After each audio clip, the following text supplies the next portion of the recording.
আসসালামু আলাইকুম। সবাই কেমন আছেন? আশা করি অনেক ভালো আছেন, সুস্থ আছেন। দেখুন আজকে আমি কি রান্না করব। এখানে আমি রানগুলো ভালো করে পরিষ্কার করে ধুয়ে নিয়েছি। ধুয়ে এগুলো কেটে কেটে নিয়েছি ছুরি দিয়ে। পানিটা ঝারিয়ে রেখেছিলাম। এখন আমি এখানে 1 চামচ লবণ দিয়ে দেব। পরিমাণ মতো হলুদ দিয়ে দেব।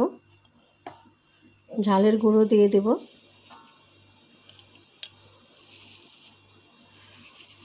মাংসের মশলা দিয়ে দেব।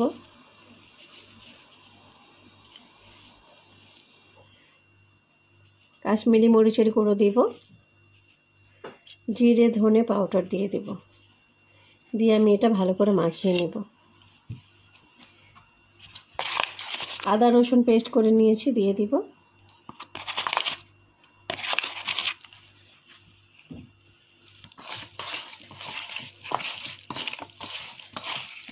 প্লিজ আপনারা ভিডিওটা প্রথম থেকে শেষ পর্যন্ত দেখতে থাকুন, তাহলে বুঝতে পারবেন।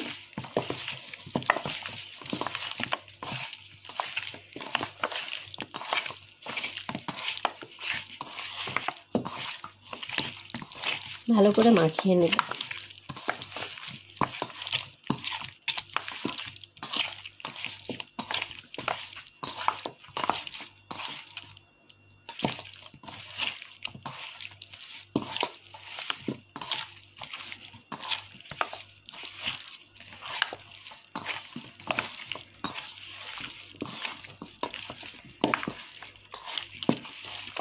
এখন এটা আমি 10-15 মিনিট এটা আমি ঢেকে রেখে দেব।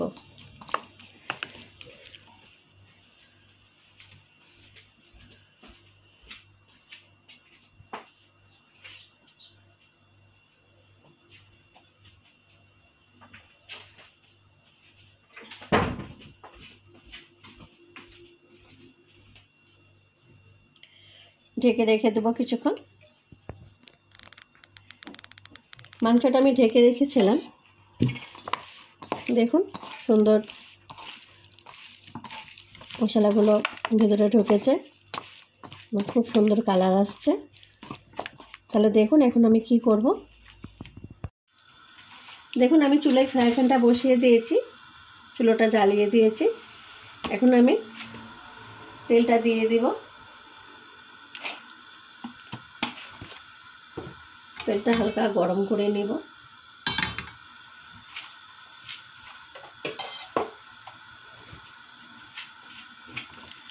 এখন আমি যে মাংসগুলো মশলা মাখিয়ে রেখেছিলাম, এখন এটা একটা একটা করে দিয়ে দেব।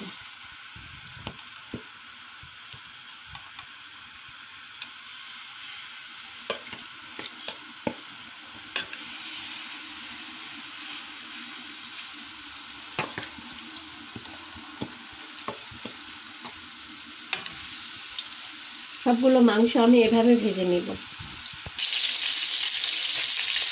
মাংসটা এবার আমি উল্টে দেব। সবগুলো এভাবে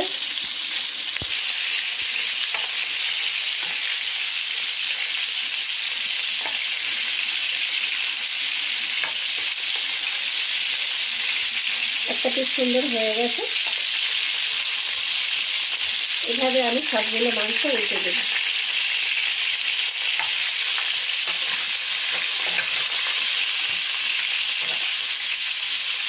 ভেজে নেব এগুলো সবগুলো এভাবে।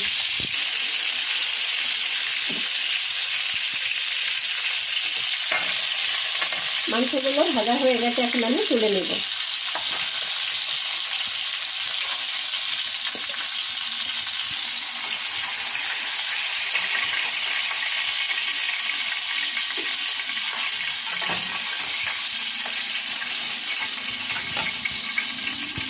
বাকি মাংসগুলো আমি সব এভাবে ভেজে নেব।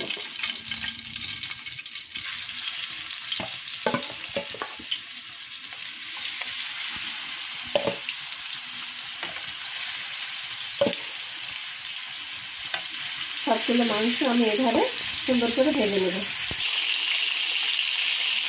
মাংসটা একটু ভাজা হয়ে গেছে, আমি মাংসটা উল্টে দেব।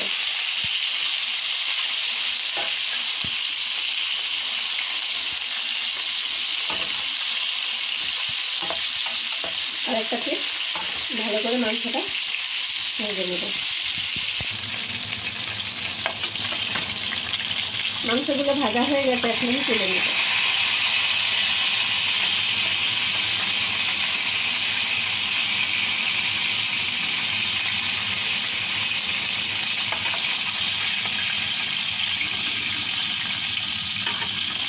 সবগুলো মাংস আমি এভাবে তুলে নেব।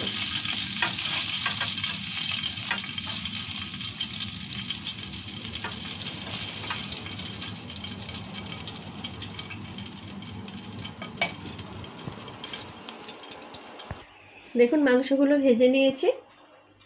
বাড়িতে আপনারা এরকম বানিয়ে খাবেন। ঝালের পরিমাণটা আপনারা যেরকম পছন্দ করেন মশলা, সেরকম তাহলে কম মশলা দিয়েও করতে পারেন। আর যদি একটু ঝালঝাল খেতে চান তাহলে একটু ঝালঝাল করে এভাবে বানিয়ে খেয়ে দেখবেন, অনেক ভালো লাগবে আপনাদের। গরম গরম এরকম চিকেন ফ্রাই করে খেলে বাচ্চাদের তো খুবই প্রিয় জিনিস, বাচ্চারা বড়রা সবাই পছন্দ করে। আপনারা যদি এরকম রান্না পছন্দ করেন, এরকম আইটেম, তাহলে আপনারা অবশ্যই কমেন্ট করে জানাবেন, বলবেন যে আমরা এরকম রেসিপি পছন্দ করি। তাহলে আমি আবার নতুন নতুন রেসিপি এরকম দেখাবো। ভিডিওটা আপনারা কষ্ট করে দেখছেন, এটার জন্য আপনাদের অনেক ধন্যবাদ। সবাই ভালো থাকুন, সুস্থ থাকুন। আজকে এই পর্যন্ত, আগামীকাল আবার দেখা হবে।